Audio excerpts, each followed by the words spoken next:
ये external nostrils बना रहा है ना। यहाँ पर ये यहाँ से अपन ने एयर ली एक्सटर्नल नॉस्ट्रिल से, नेजल कैविटी में आए। नेजल कैविटी के अंदर नेजल चेम्बर रहता है, इंटरनल नेयर्स होता है, नेजोफेरिंग्स रहता है। नेजोफेरिंग्स होते हुए ग्लॉटिस में गया। यहाँ पर ग्लॉटिस प्रेजेंट है। जो विंड पाइप है एनाट्रेकिया है, वहाँ पर अपने एयर पहुँचा देती है ना ट्रेकिया। फिर primary bronchioles, tertiary bronchioles, secondary bronchioles, tertiary bronchioles, bronchi, alveolar duct, atria, फिर एल्वेरी सेक और एल्विलाई। मतलब मैं इतनी जल्दी बोला, समझ में ही नहीं आया किसी को। ठीक है, ये नेज़ल कैविटी पूरी बना रहे हैं यहाँ पर, है ना। नेज़ल कैविटी के अंदर, नेज़ल कैविटी 4 पार्ट में डिवाइड है। एक्सटर्नल नॉस्ट्रिल्स, एक्सटर्नल नॉस्ट्रिल्स मतलब यहाँ से अपन ने एयर ली, है ना। ये वाले भाग से, नाक से अपन ने, यहाँ पर नेज़ल चेम्बर में ठंडी हुई, है ना। अगर ठंडी होगी तो गर्म हो जाएगी, और गर्म होगी तो ठंडी हो जाएगी। ये मैकेनिज्म है इसके अंदर। इंटरनल नेयर्स वीडियो जाके देख लेना। इंटरनल नेयर्स, फिर मैं इंटरनल नेयर्स में गया, नेजोफेरिंग्स में गया, है ना। ग्लॉटिस ओपनिंग है फूड पाइप के बीच में और विंड पाइप के बीच में, कि अगर हवा आएगी तो ग्लॉटिस खुल जाएगा, है ना, और हवा को अंदर ले लेगा। खाना आया तो ग्लॉटिस बंद हो जाएगा, खाना को फूड पाइप के अंदर जाने देगा। ट्रैकिया, ट्रैकिया में पहुँच गए अपन, अब ट्रैकिया में पहुँच गए। फूड पाइप के ये जो लास्ट वाला पार्ट है ये एजोफेगस है, और ये जो पूरा कवर्ड है पार्ट, यानी कोलैप्स होने से बचा रहे ट्रेकियल कार्टिलेज, इसके अंदर है ट्रेकिया। ट्रेकिया, ट्रेकिया में पहुंच गए अपन। ट्रेकिया में पहुंचने के बाद अब यहाँ पर ये आपको डिवाइड दिख रहा है पूरा पार्ट, ये यहाँ पर, है ना। ये प्राइमरी कार्टिलेज है ना, इसके अंदर प्राइमरी ब्रोंक्यूल्स प्रेजेंट है ना। ये इसके बाद जो ब्रोंक्यूल्स आएगा वो टर्शियरी, ये प्राइमरी ब्रोंक्यूल्स, इसके बाद टर्शियरी ब्रोंक्यूल्स आएगा। इसको डायसेक्ट कर दूँगा पूरे में, तो है ना। ये है सेकेंडरी सुपीरियर लोब ब्रांचिंग, है ना, सेकेंडरी ब्रोंक्यूल्स, ठीक।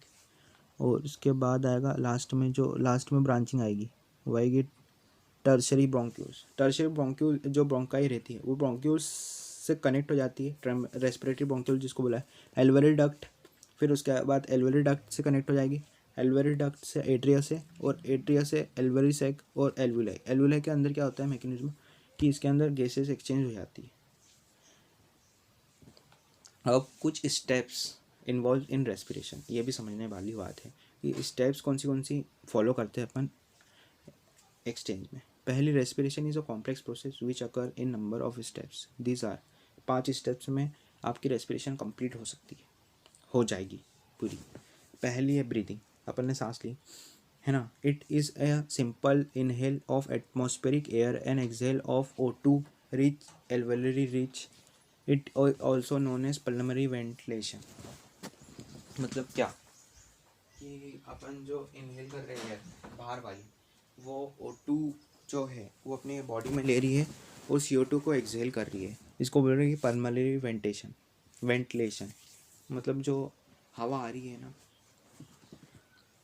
जैसे एग्जांपल एक रूम है ना, वो पूरा पैक्ड है, इसके अंदर वेंटिलेशन नहीं आ रहा है, इसके अंदर पर ने खिड़की लगा दी तो अंदर की हवा बाहर जाएगी, बाहर की हवा अंदर आएगी, ठीक है। इसको बोलेंगे वेंटिलेशन। और ये इनहेल ऑफ एयर जो है और एक्सहेल ऑफ CO2 है, rich in alveolar air. Diffusion of gases between alveoli and blood. Diffusion of gas O2 and CO2 take place across the alveolar membrane to the blood capillary surrounding it. The membrane is very thin and rich supply with blood capillaries. मतलब क्या, कि diffusion of between alveoli and blood, इसके अंदर क्या होता है कि जो डिफ्यूजन है O2 का, CO2 take place across the alveolar membrane. एक एल्वुलरी मेम्ब्रेन है, एल्वुलरी डक्ट बन गई है ना। ये एल्वुलरी सेक बन गया पूरा, है ना। इसके एल्वुलरी सेक के अंदर एल्वुलाई छोटी छोटी, एकदम जूम करेंगे अपन, एकदम बिल्कुल जूम।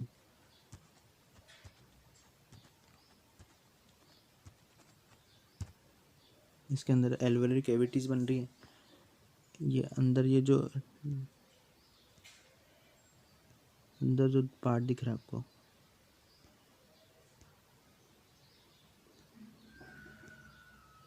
चाहिए 2 मिनट।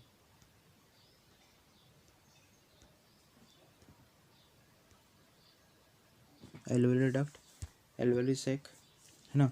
इसके अंदर क्या काम क्या है कि जो ब्लड की O2 है और CO2 की एक्सचेंज यहाँ पर ही होती है मेन एल्वेलरी मेम्ब्रेन के अंदर। ये मेम्ब्रेन जो दिख रही है आपको एल्वेलरी कैविटी के अंदर, जो छोटी छोटी मेम्ब्रेन दिख रही है, इसके अंदर बेसिकली इसके अंदर ही होता है O2 और CO2 का एक्सचेंज।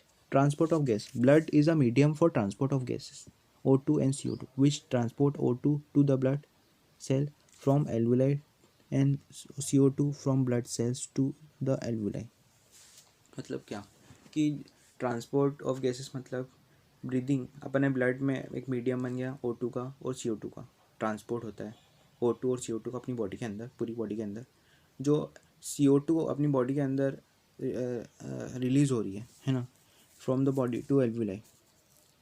CO2 अपनी बॉडी के अंदर रिलीज़ हो रही है एज अ बाय प्रोडक्ट, वो अपनी बॉडी के अंदर प्रोडक्ट और बाहर रिलीज़ हो रही है, और जो प्लांट एब्जॉर्ब करके O2 अपन को दे रहे हैं एज अ बाय प्रोडक्ट।